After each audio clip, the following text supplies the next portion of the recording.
Welcome, everybody, to Understanding the Human Condition. I'm your host, Dr. James Flowers at J. Flowers Health Institute right here in Houston. And I'm so excited today to introduce everyone to our London psychologist, Farideh Banafshei. Farideh, welcome. Thank you. Thank you for having me. Absolutely. How's London today? London is good. We're actually getting a little bit more of the warm weather coming through. It's been, nothing compared to Houston, but for us, it's relatively warm. So yes, it's nice. It's feeling like spring is arriving. Nearly. Absolutely. Yeah. And, asking about, I'll get into your history in a little bit in just a minute, but the big thing on everybody's mind today is the coronation. So, Yeah. how was it leading up to the coronation? What was the stress of the city? What was the state of the mindset in the UK? Because just, everybody thinks, well, yeah, this is just an event, right? But it also has an impact on everyone. It has an impact on our really human condition, right? And things in London stopped, right? You had to pause. Everybody had to pause and celebrate this, or not celebrate it, but had to recognize it by not being able to work in certain days. And so tell us about the experience leading up to and then after the coronation. I think it was such a monumental time and experience for everyone because there were some people who've lived through now three coronations. They watched the Queen and then, now they're watching Charles and the anticipation. I think he's been living a whole life waiting for his moment to be coronated. Yeah. And you could see it in him, you could see it in the people. I think it's always a lovely time because there's so many street parties, there's so many people that come together to celebrate, even if they're not celebrating the royal family as such, they're celebrating an element of being together. Yep. And I think that was probably taken away during the pandemic and COVID. So the idea of everyone being able to come together, and so for every coronation we have a dish that's almost given to and named after the person who's been coronated. So for the Queen, it was coronation chicken. Oh, Yeah, yeah. so if you remember, lots of people don't recognize the coronation chicken is very staple in Yeah. British kind in their cuisine, and they don't recognize that it was actually given to the Queen when she was coronated. Wow. So for Charles, there's a coronation quiche. Wow. Okay. Excellent. So everyone who was into baking was baking hundreds and hundreds of quiches and giving them out in the streets. And, it was really, really lovely. The weather was, and it was different. I think there's so many tourists that come around. I know there's lots of people from all around the world that follow the Yeah. royal family Sure. religiously. Yeah. And it's an element of everything, isn't it? It's fashion, it's celebrities, it's royalty, it's everything Yeah. together. So it puts England back on the map a little, and you Yes. know, Yeah. so it was really, really fun. And it's somewhat seeing a fairy tale in real life, you Yes, know. the traditions backdate for hundreds and hundreds of years. So Yeah. it is seeing this entire kind of almost historical element of England Yeah. coming through. Absolutely. So what did you do? How did you participate? So my neighborhood, I live near Little Venice, so there's a river and there's all the different streets came together and there's flags put up everywhere and everyone has almost, we've got communal gardens, so we all share a space. Yeah. And I didn't attempt to cook the quiche. I won't. I didn't attempt to cook the quiche, but it was sitting with the neighbors and just really, really enjoying it. Yeah. So yeah, that's how I celebrated. That's so wonderful. Well, congratulations on all of that. I think it's amazing. And Oh, of course, everyone here, not everyone, but so many people got up at 3 a.m. in the United States to watch. And it was quite the event watching from here. So too bad we couldn't have all been there. no, So, 3 a.m. yeah. So, Faraday, you really represent and work with J. Flowers Health Institute in London as a psychologist. Tell us a little bit about your background. Tell us about, all the way from where were you born and how did you end up in London, or were you born in London, and why you decided really to become a psychologist. Sure. So I'm originally from an Iranian heritage, but I was born in London. I've been here my whole life. I've been in central London my whole life. However, with that comes, the melting pot of London. Hmm. There's so much diversity here, and there's so much the richness in the city of London, especially in the centre. And so if we go all the way back to my childhood, you know, the irony is I think a lot of people go into psychology thinking, I know I want to become a psychologist, I know I want to do this. But for me, it was always this thing between my two passions were economics and psychology. Yeah. When I was younger, much younger than I am now, when I was about 18, I had the choice of picking between psychology and economics. And I think I picked finance initially. Yep. I hadn't picked psychology, I picked finance, and I went into this world that was very robotic, you know, quite rigid and producing huge projects, you know, relating to government and regulation, all these different things, but it didn't fulfill me. It Mhm. didn't give me an element of satisfaction. It was fun, I was young, but it got to a point that the irony, the transition between economics and psychology hit one day on, I think I was about 25. Mhm. A gentleman who shared a desk next to me, and he was just about to retire, so he was about 67. And he said to me, you know, Faraday, every day you come into work and you're really young and you sigh so loudly, it's annoying me. As he's leaving the building to retire. Yeah. And he said it so flippantly. He's like, you sigh so loud, and I'm looking at you full of youth, and I'm like, come on, get it together. That is And fantastic. he was really honest about it. And to be honest, to be frank, he highlighted something for me, which was I do this, it's fine. And you know, everyone works in different industries and some people love it and I didn't. Yeah. And on a whim, on a risky whim, I quit my job with no actual plan of what I want to do in my Wow. life. Yep. And then I went back to the drawing board and I realized I really enjoy psychology. I really enjoy the elements of human, you know, relational elements, Yep. everything to do with that. So I went back and did a master's in affective disorders at King's College London. And I picked that university because they're very leading in research and they've got a really strong background in the medical field here. Mhm. So you get to work with some of the best in the field and you're taught by some of the best in the field. And with that, it kind of unlocked this new passion in me. I did a lot of research on the effects of migration on people when they were, and the effects of migration on developing affective disorders. Mhm. I did a lot of research on with perinatal women, with people with addictions, and that kind of drew this passion in me. And I ended up working in addictions Yep. for quite a few years. And then in order to just expand, that's how I ended up doing a doctorate in counseling psychology. Mhm. And now I'm near enough to the end of the doctorate, and fingers crossed I'll be finishing that soon. But that's how I ended up in psychology. And I think it's been such a more fulfilling, really, really enjoyable career. I've been able to do some teaching and lecturing with psychiatry students, and you Mhm. know, those who choose not to go into becoming a general practitioner but working in mental health. I've done a lot of different charitable work. I work with older adults with dementia and work with, you know, leading forefront people who are developing these softwares Yep. almost with AI technology where you sit down and you're putting in these these Wow. headsets for people who can't leave the house, James. So Yeah. and it's not just in this respect they've done it with older adults, but Mhm. realistically thinking about how technology can advance our practice and how we provide care. So that's how and then, you know, I got to meet you and Robin through it. Yeah. So that's one of the biggest points, isn't it? I got to come to Houston and see the wonderful work you do. And I think one thing that for me settled really nicely in my brain when I came out to see Jay Flowers Health Institute at the end of last year Mhm.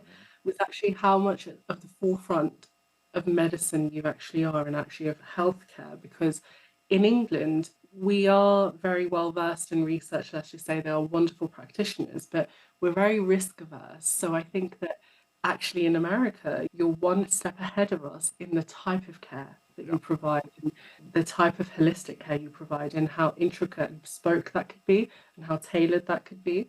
And I think that was really inspiring and lovely to see. So, yeah. Yeah. Thank you very much. It was wonderful having you in Houston, but we love having you in London even more representing us. And you're doing an amazing job. You know, you talked a little bit about using AI, telemedicine throughout COVID. I am sure that with the advent of COVID and coming on and then going away, you really probably were as surprised as I was about the number of people who choose to continue to do telemedicine. This is true. I think there was such a big shift, wasn't it? And I think the shift happened so quickly in a way in the whole world. I don't think any practitioner could have envisaged the Yeah. way technology took over our Mhm. healthcare and what we were doing with it and how we were doing the things we were doing.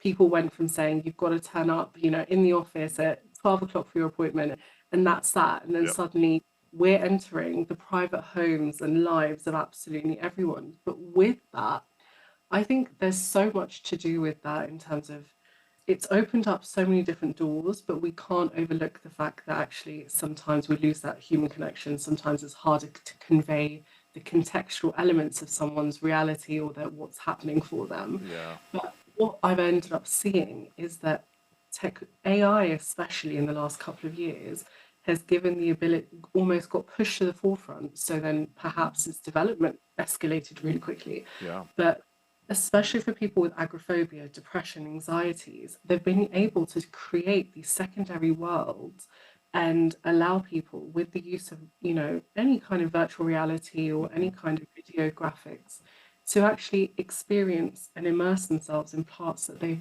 disconnected from for so long. Amazing. Are you leading them through these sessions when they're using AI and virtual reality? Are you on one end of the computer talking to them, or do they do it on their own?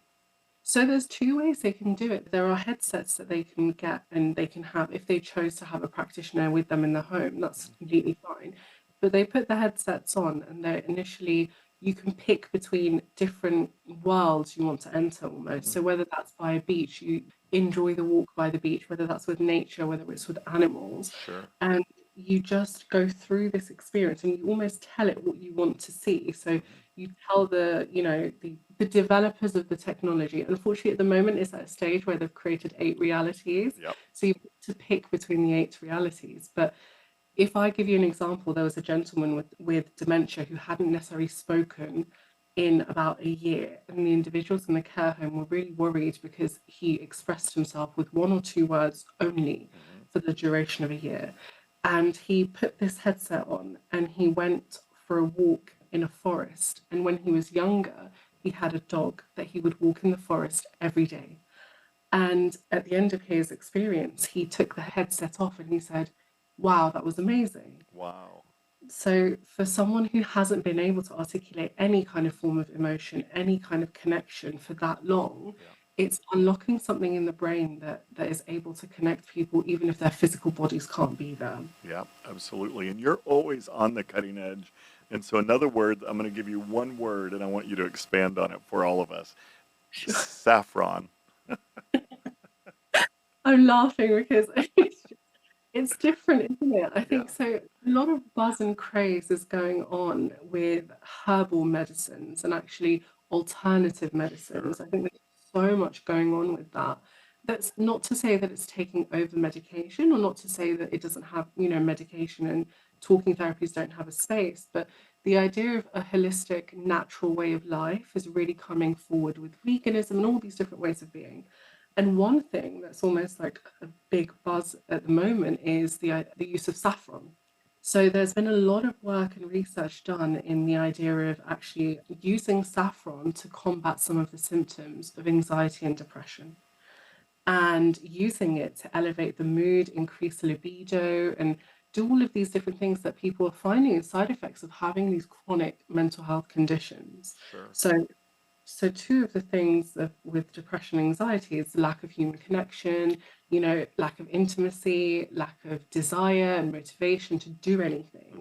People are finding that adding more saffron into your meals as a spice or into your rice or into your stews or whatever have you, whatever you fancy eating, has really helped elevate people's mood, has really helped get people out of the house. And it's insane to say this because you wouldn't actually think, oh, herbs and spices would make such a massive impact. But it's been found that being used in terms of 3 to 4 months, had massive alleviation in depressive symptoms. And that's what a lot of herbal medicines and a Sure. lot of doctors I've been speaking to at the moment have been suggesting that their clients use. Yeah, so many times we'll talk to our patients who have chronic pain syndrome about anti-inflammatory herbs, right? And things like cherries, cayenne, turmeric are all wonderful herbs to use for anti-inflammatory. I had not heard about saffron, so as soon as we hang up here, I'm going to go to the store and get some saffron. I think it's really good. I think, people who've had those long-term kind of, even the idea of I've got a client who really finds it difficult to connect with his partner. Yeah, And it's this really, really, it's difficult, this intimacy isn't there anymore. And he said saffron's made a really huge difference to him. So I that's think, so amazing. yeah. Yeah. What other techniques do you use in your private practice in London? What's your go-to therapeutic approach when working with clients? I think, there's a lot of buzzwords when we describe ourselves as practitioners, Yeah. isn't there? Yeah.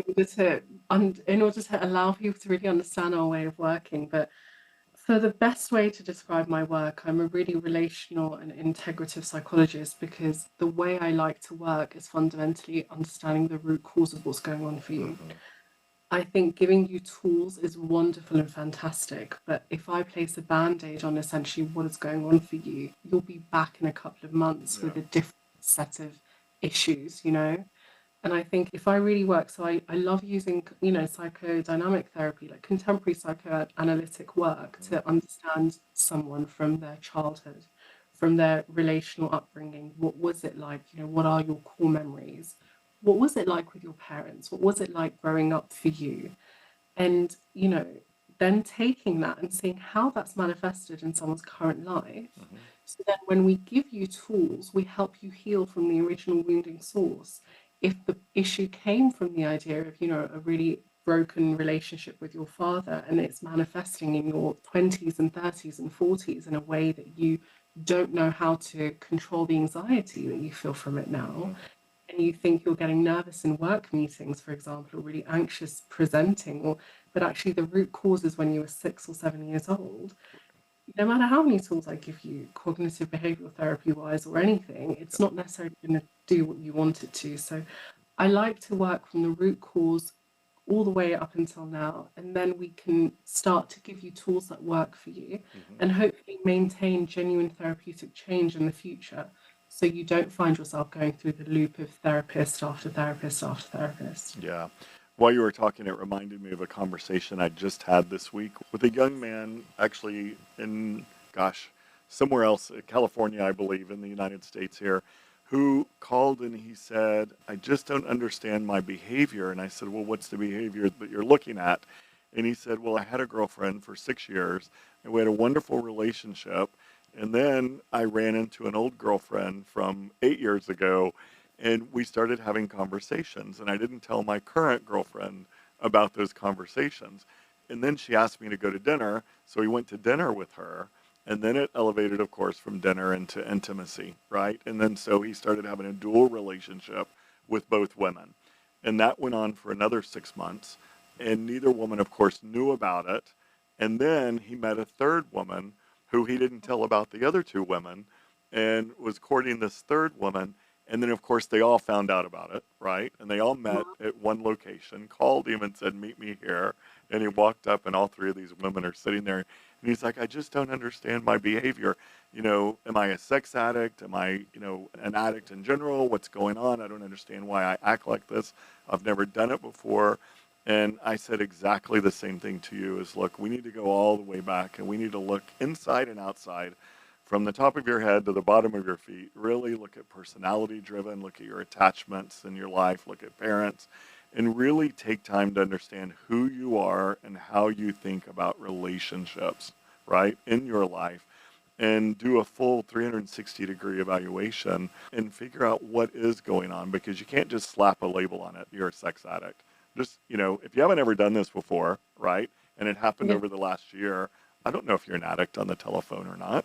I don't know what your personality is, but let's really take time and evaluate from that 360-degree psychoanalytic approach, as you were talking about, and go all the way back and even look at attachments to parents and what their relationships were and what their relationship styles were. And so he was super excited, of course, is on his way to do an evaluation. And I know that we'll help people figure those things out. And I think that you're so good at doing that in London. I wish you'd move over here to the US and work with us here. How about I do you better, James? How about we create a second Joe Flowers in London? There you You go. can visit me as many times as you want. Yeah, exactly. Yeah, we need to continue to talk about that. Yeah. That's right. Yeah. Tell me more about what therapy in general, how do people access therapy in the UK? Because I know, obviously in the United States, it's either a private pay or an insurance base. But what is the system like in the UK and how easy is it to access good or difficult mental health in the UK? Because a lot of people fly to the US for healthcare. A lot of people fly, and you guys have amazing healthcare, but a lot of people choose to come here. So, what's your experience with speaking with your patients and their difficulty of finding a good mental health therapist or psychologist or psychiatrist? I think it's slightly different here than it is in America because we have the national health system, Hmm. which is obviously free healthcare. However, what it was, let's say, 50 years ago is very different to how it is today. And it's really on almost, for lack of a better term, it's almost on its knees. It's really difficult to access mental health care, Yeah. actually healthcare in general, but Hmm. it's extremely hard. The waiting lists are as long as 1 year, and you've got people, hundreds of people waiting to access care. And unfortunately, the most that they can actually provide at the moment is checking up on the telephone with a 10-minute phone call. Are you okay? Your symptoms haven't changed. Have they worsened or not? And they're given at best 6 weeks of worth of free treatment. So Wow. we're seeing a really huge shift go on to private healthcare. So there is a lot of people seeking out insurance and a lot of practitioners that work with insurers to provide almost more accessible care Yeah.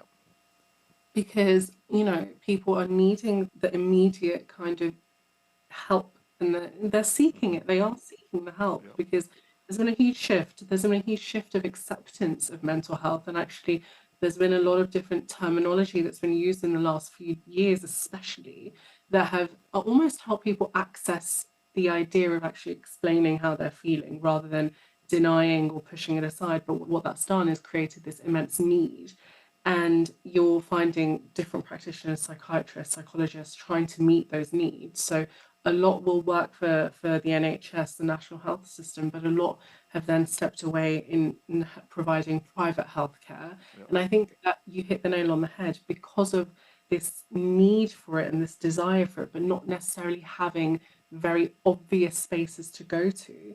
People end up coming to America.